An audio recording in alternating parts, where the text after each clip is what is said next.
one of the coolest parts of my job is being able to speak to great business leaders, but also the best part of it is when I get to speak to people who are great business leaders that I also know from the other side of my life, which is playing in punk and hardcore bands. Today's guest is someone that I've got a lot of history with and like very dear to my heart history.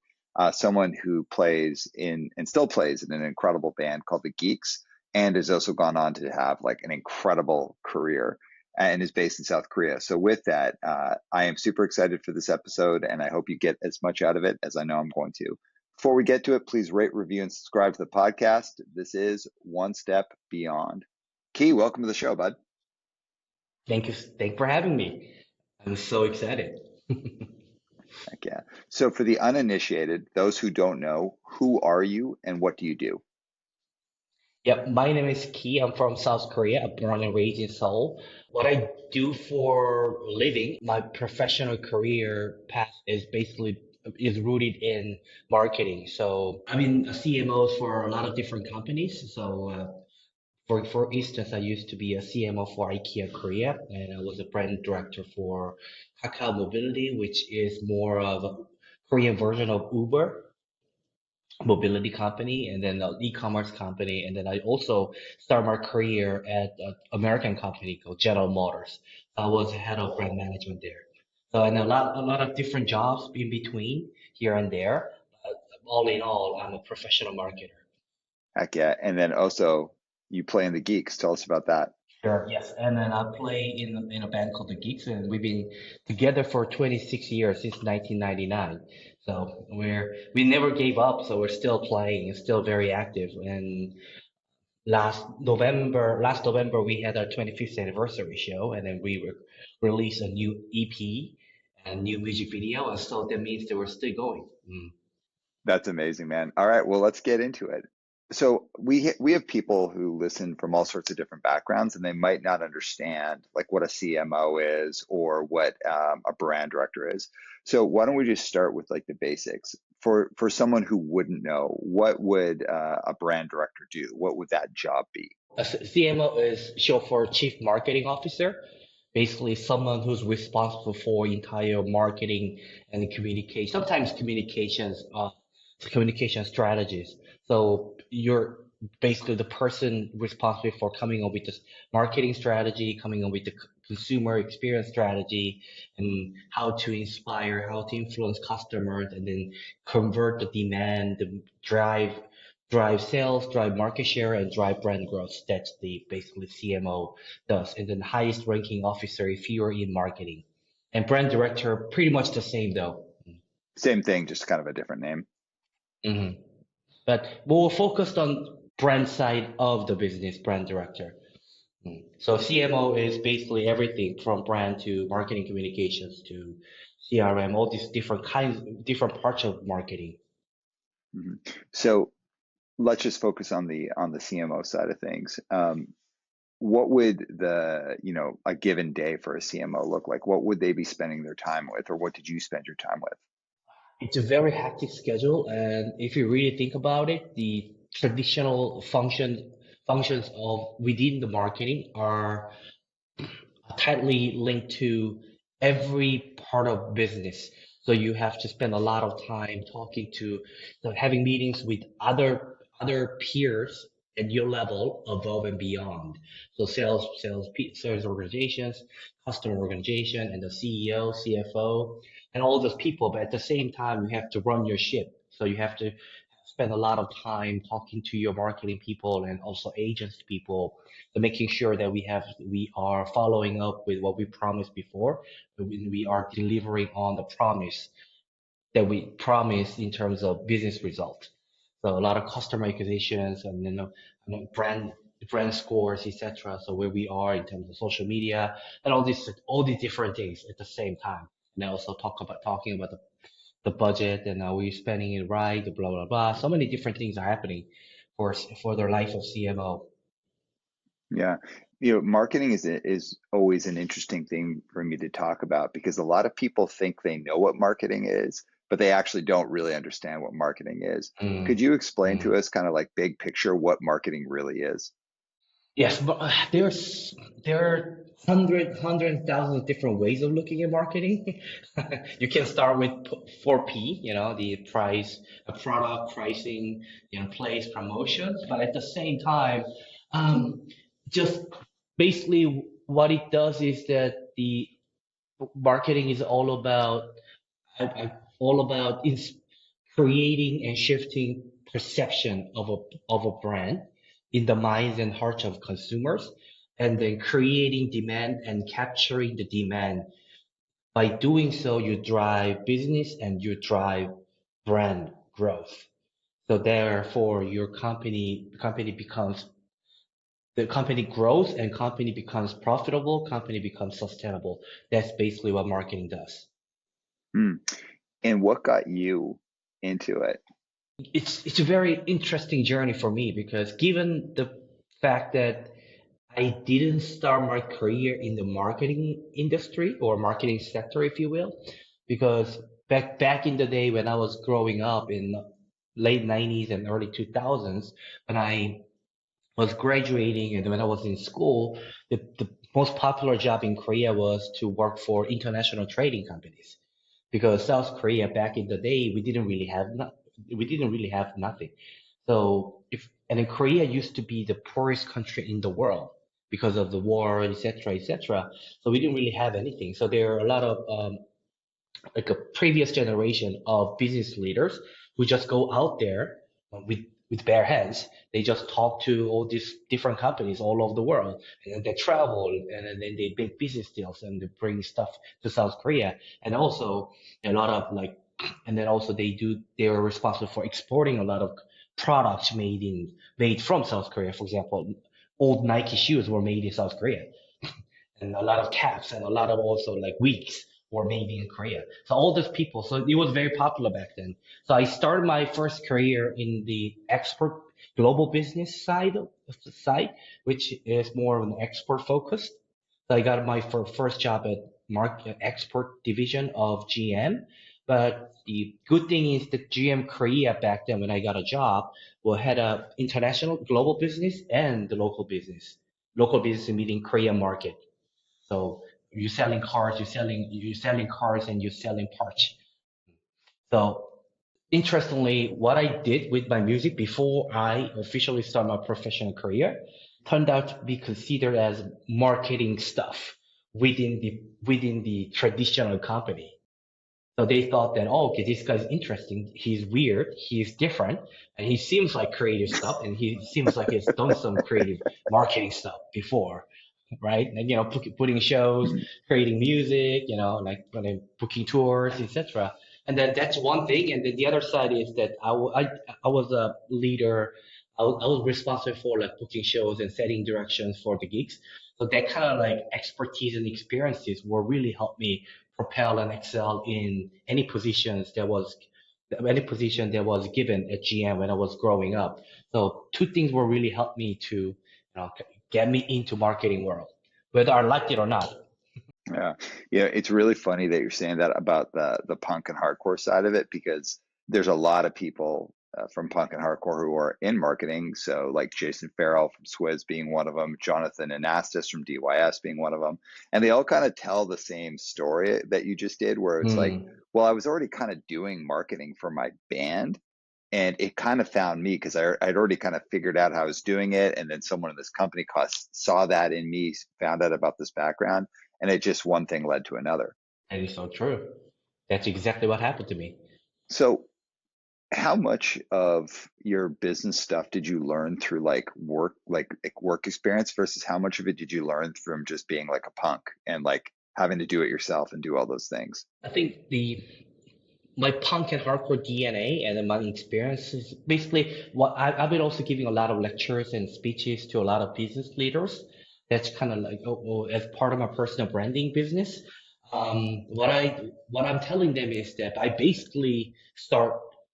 a startup. I start my own business with my music. Basically, like hustle, like create your own music, whether you not knowing whether you're gonna be successful or not. It's just that you just go and DIY, and then you just push it forward. So that kind of like mentality and attitude, a PMA attitude, positive mental attitude, and then also the actual experience of creating something totally new that didn't exist before and pushing it forward and making a reality. That experience really helped me in the business world. So, and then, but I guess I wasn't that sophisticated. I wasn't that strategic before, but also when I first got my official professional job, and then what I'm learning from that, being professional, being more strategy oriented and or be more organized. That also helped me with my bench management Yeah. work as well. So the two things creating synergies. Yeah, yeah. Let's hit on the geeks for a little bit, and then we'll come back to your professional career. Mm. How did you, first of all, where did you grow up, and then what was your first introduction to punk and hardcore? I was as I mentioned before, I was born and raised in Seoul. Mm, Seoul, when I was growing up, Seoul was Korea was very close society, so we didn't really have great access to international music. just just pop mainstream international music too. So if you really think about it, punk and hardcore was almost impossible to find. So somewhat my first introduction, I guess, first indirect introduction was to punk was Nirvana, because before mm. then I was just listening to old K-pop and also Boys to Men, All for One, and R&B stuff, and then one of our guitarists, June, introduced me to Nirvana, and then it just blew my mind. And then it started from there. And then Black Flag, Dead Kennedys, 7 Seconds, Minor Threat, all started from there as well. But how were you finding these bands? June, our guitarist, he was so into it. Somehow he had all these records, so he just borrowed them to me. And then there was like this one tiny record store who was specializing in importing all these obscure CDs from all over the world. So there was only in Korea there were only one or two. So we found the one. We just went there almost every week, and I save up all the dollars my mom gave me for my lunch and dinner, and then I saved them up and to buy CDs back then. So it was more like a What was the reaction to your friends and family as you started to get into this kind of crazy kind of music? Oh, it was just my mom was very concerned. My mom was not just punk, not just punk and hardcore. It's just that I still remember when I was getting into like alternative music, background music back then, and my mom, this little puppy kid who was like very good, who seemed to be a very good student, normal guy, and seems like my boy's changing, listening to all this weird music. So one day I came home from school, and then I saw my mom and my younger sister listening to Alice in Chains on the stereo because they wanted to figure out what kind of music that I was listening to, and they seemed shocked. I think it's Alice Chains, the first album, the third album, and it was Uh, very heavy, as you know. It's like they were shocked. so Yeah. what was the band for you that got you like hooked on hardcore specifically? Hardcore was, yes.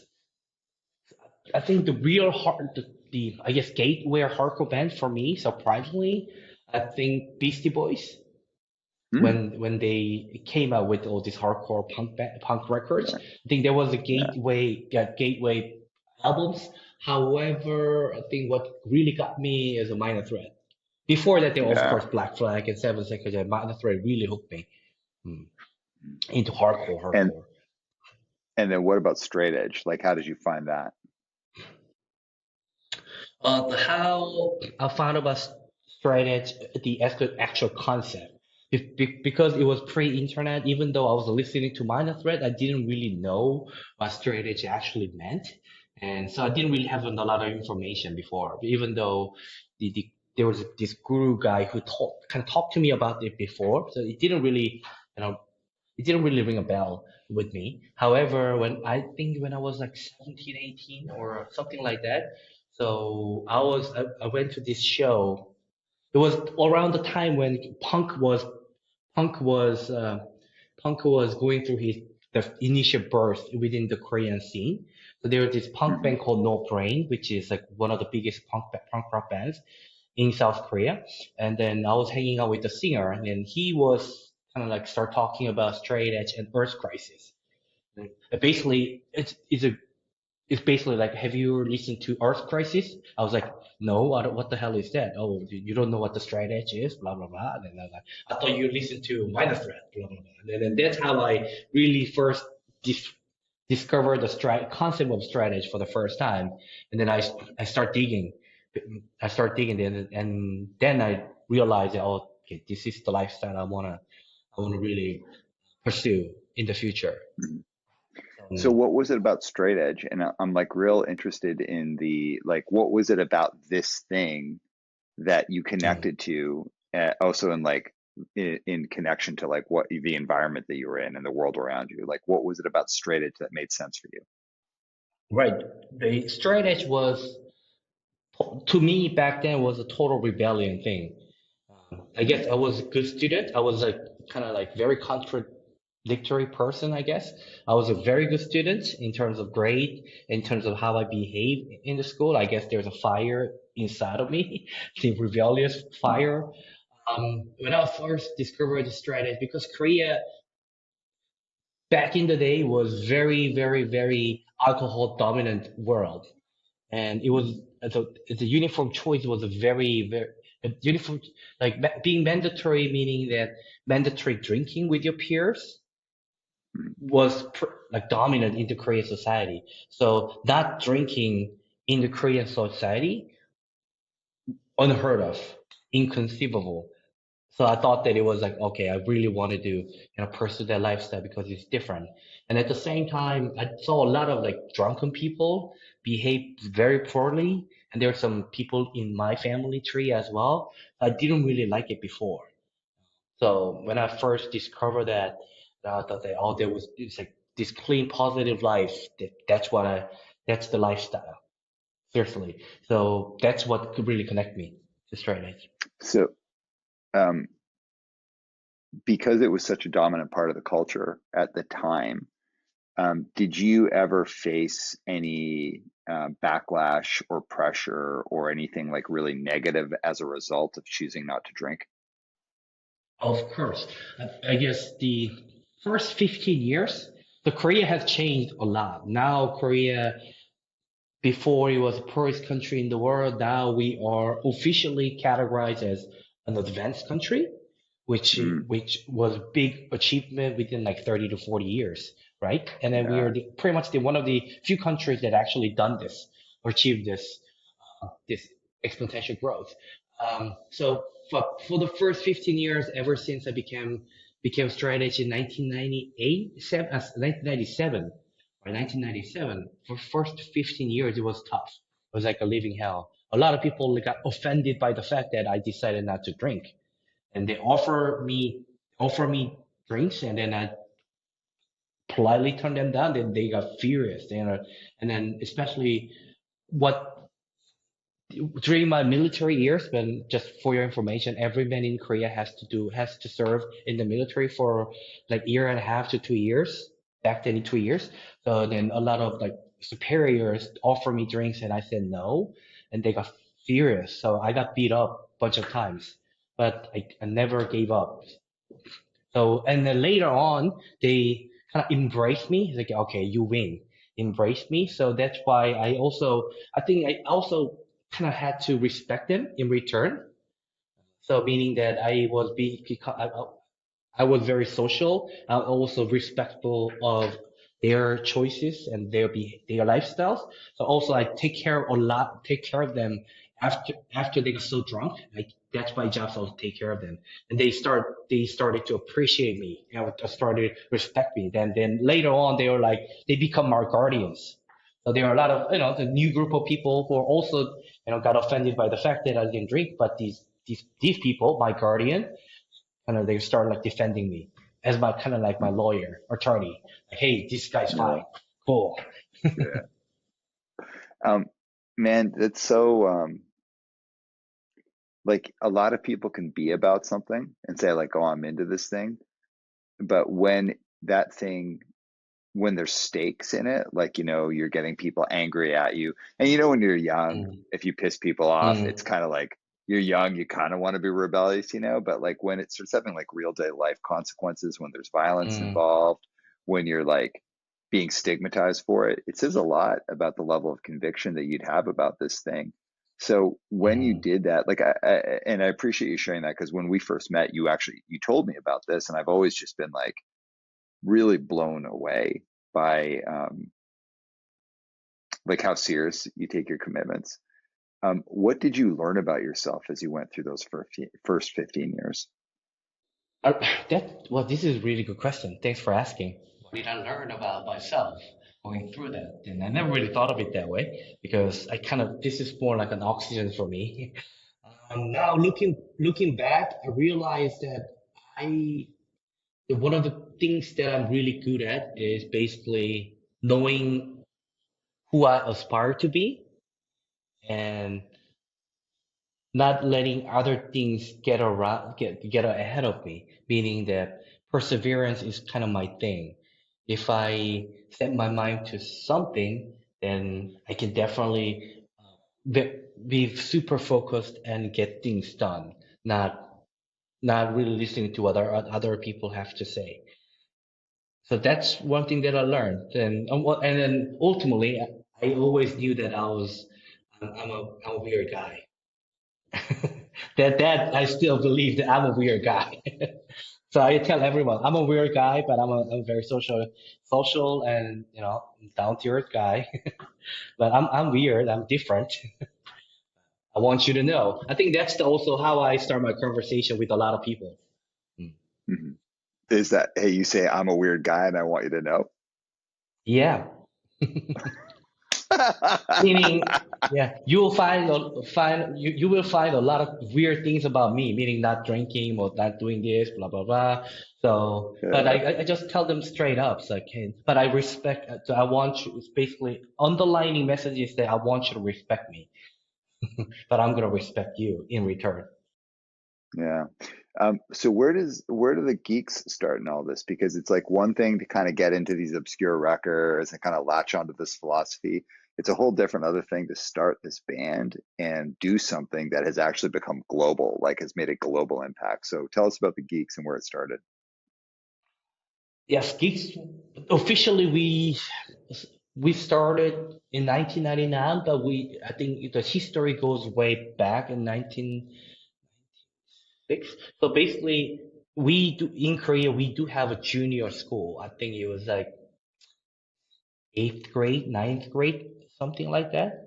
So we do have a junior school, 3 years of junior school after 6 years of elementary school, and then you have 3 years, and then my last year of junior school, which is like 9 years, ninth grade or something like that. So one of our guitarists was also founding member of the Geeks. He was my table mate.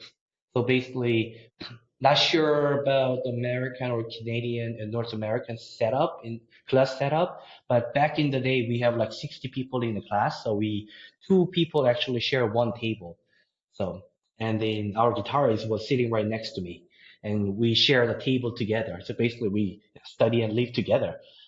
And he was the one like listening to all this music beforehand. He was the one who influenced me, took me on this journey. So and after that, we went to different high schools, and then we still stay in touch because of the love of the music, the passion for the music, and then it was just natural for us to, start writing songs. We basically share the journey together, like buying our first guitar, and then you come up with the new riffs, and then you play to the other person. Basically, back in the day, remember that you write guitar and then you record, and then you call a person, and then you do this on the stereo, and then they listen to this, something kind of like that. So that's how we started. So it's just that very natural process for us looking back. Okay, now we have to do this. It's kind of like there's no other way. But it's interesting though, because that's that story that you're just saying. It's like, oh, that story. But there's a big difference from that to touring the world and being essentially, I believe in, and correct me if I'm wrong, you're one of the first, if not the first, South Korean punk hardcore band that's really gone out and done like global touring. Is that right? True. Mm. So, what's the leap from, hey, check out this riff that I wrote when you're just like little kids to doing that? We because we were so into this music, and we were also confident with our product, which meaning our music, that we just wanted to first just wanted to get out of Korea and then also experience hardcore scenes different hardcore scenes in different world. That's one. It's kind of like also I guess back in the day it was more like going on a tour is an excuse for us to travel the world. Back in the day when Korea was we were a lot of people didn't really travel worldwide before. Mm. So we wanted to get out, and then we had our own music, and then there was interest, and also there were also people, a group of people who wanted to help us, and then we always say yes to those opportunities, and then we just say yes first and figure things out. So that's how it all happened, and then I think that became our first like, real brand equity, and it started compounding, creating new opportunities, and then also at the same time Korea was so isolated before, and no one really cared about or knew and cared about South Korea, and we wanted to change it. That's why made a decision to bring Champion back in the day, bring you guys all these like, international bands to Korea because we really wanted to like put the Korea on the map back in the day. So, and then that also had created opportunity for us to start traveling and touring the world. Can I tell you a funny, what for me is a funny story about that tour that we did together in Korea? Hmm. Please. So remember the venue we played, Skunk Hell? Mm. It was like that. First of all, it's like one of the best names for a venue I ever heard, Skunk Hell. But I remember that show being packed to the absolute gills. It was an absolutely packed out show, and the Geeks blew it up. And it was the first time I ever saw the Geeks, and like I was just like absolutely floored by how great your band was. Like you guys totally annihilated. It was unbelievable. And then when we got up to play, it was like incredible energy, like amazing experience. But I'm Canadian, and for people listening to the podcast, there's a lot of Canadians that live in Korea who teach English, and it had gotten out somehow that like there was Canadians in this band from North America that were coming over, and so there was a lot of Canadians who were at the show who were not like punk and hardcore people. They were just like weird Canadian like people who were there to party, and there was always this joke in our band that Canadians are like very polite people. Like we're just very like, like really, really polite. And the drunkest, most annoying people at that show were Canadians. And one of them was wearing a shirt with like a maple leaf on it. And in between our songs, he kept yelling, Canada, Canada. And everyone in the band was so delighted. They all kept looking at me, and I was like, Yeah. Back in the day, yeah. Back in the day, we didn't really have like many international touring bands coming to Korea.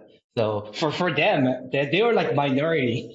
It's like my chance to represent my country, right? dude, it was so embarrassing, man. Anyways, going back to the Geeks, there's something like because I got to see the Geeks like in North America, like it was just so unbelievable to see what you guys not just did but continue to do with the band. Just with two friends who met basically in junior school and were like, we love this music and we're going to do our band. We're going to go all over the world. It's like a story that in punk and hardcore is very commonplace. But if you step back, and I'm sure you've heard this from colleagues who you've probably told this that you've done this, that's like a crazy thing to do, just to basically be like, hey, like we're just going to take this band and we have no money, we have no resources, we have no real record label behind us, we have no like booking agent, we don't have any of these things. We're just going to go tour the world and get our music in front of everyone.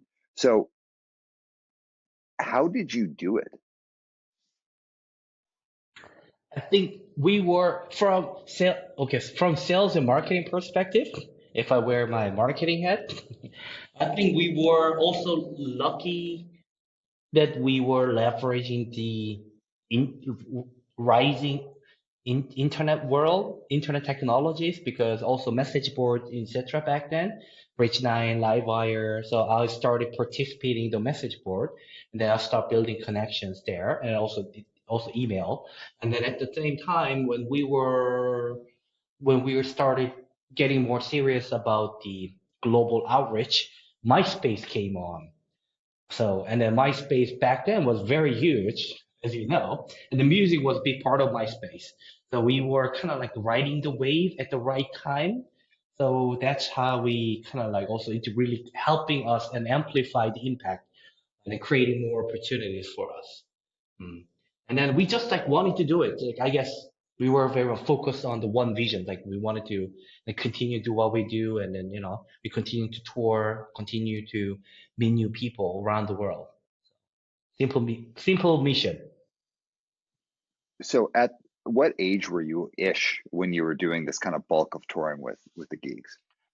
From 22, like 27, 20, no, 20, 22 to 26. Mm. Did that time that you spent committed to doing the band, did that have any kind of negative impact on your career and your career progression? Around the time before I start my professional career, during my university era, so I spent a lot of time touring, so which is good. Hmm. So it didn't really have a negative impact because it really helped me. Because I also so as I mentioned before, I started my first career at General Motors, but also success. Luckily, I got other offers from other companies. One of them is one of the biggest fashion companies, at which I didn't go. It was more like domestic sales job, sales position. So one of the during the interview, and they wanted to like you go through all these typical questions, and they were like, any last words? And it was a fashion company, so I was wearing the Geeks t-shirts that we produce for ourselves. Seriously, this is like a real deal. So it was also, but it was like a shirt and a t-shirt underneath. So then any last words? And here's what I did, like a Superman. Da, da, da, da. And this is the t-shirt. This is the t-shirts that we made for ourselves for our band. I really wanted to do this. I'm a fashion guy. I've done this. I know this. So true story. That's how I got a job at there. That's amazing, man. That's so crazy. Okay. Anything else you want to say about the Geeks before we go back into the business side of things? Right. I think one of the things that about the gigs is that so after I and then rest of the band, we started our professional career journey around in like late 20s. That's the one of the I think success factors for is that we had a really strong vision shared by all the members. We didn't really have to talk about it, discuss. It's just that within our blood. So we never stop. If the five guys having full-time jobs, if you really think about it, and also early 30s, you're going through like girlfriend stuff, you're going through like work stuff, and they're going through marriage and kids. We never had a trouble agreeing on what we want to do in the future. Like, let's go to Japan, or let's go to South Asia, let's go back to the US, and everybody was like, let's do this. And then and then all of us we just figure things out to make it happen. So I guess the process was sometimes very painful, and then you had to go through a lot to make sure that you battle all these like naysayers around within your circle of friends. However, we never stop, and then that's the I think the key success of the gigs. We were like five full timers. We just never stopped touring, never stopped producing music, never stopped playing, which is great. If you were to say now, and I know it might be odd to have someone ask you this, like what kind of legacy do you think the Geeks are building or are going to leave behind when eventually you're no longer playing? So there are some national Korean sports players doing well in the more like higher mainstream leagues, for example, like in baseball, in soccer, etc., etc. I think What we did is that we had an impact on Asian hardcore kids. So we not only we were the first one doing the serious American like serious tours within in Europe, in the US, and then North America and Europe. It's just that we were the one of the first few Asian band that actually done this, and then and a larger scale, and then at the highest level. So whenever we start touring in Southeast Asia, so a lot of kids have told us that you inspire us. So they kind of like will inject the idea of possibilities and hope into a lot of Asian hardcore kids. So, and not only Korea was basically it's just the Korean, not only the Korean hardcore scene, but also like Asian hardcore scene in general. So that's the, I guess, legacy and the impact that we had on the world. Yeah, you kind of gave people the proof of concept and Mm, the ability to dare to dream because someone else did it and show them that mm, it was possible. I think like and because the other side is like the Geeks are actually really awesome too. Like you're a really great band, like insane live, great records, like cool merch, all of it. So it's not just like you were lucky. You were actually like a really, really good band that works hard, right. has cool records, great live. So I think that Mm, impact is so cool to hear that in Asia in general. But I also just say from like proof of concept for anyone who's kind of felt marginalized in punk and hardcore and being like, could we actually do this? I think the Geeks are a great example of like, yeah, you gotta do it yourself. right. Totally. Thank you for saying that. Uh, oh, dude, a huge inspiration to not just me, but like everyone who see the Geeks is like the Geeks are sick, like totally, like just totally. There's nobody that leaves a Geek show not smiling. Everyone's smiling. Everyone's stoked. Everyone feels good. And very few bands can pull that off. Stay tuned for part two of this interview next week on One Step Beyond.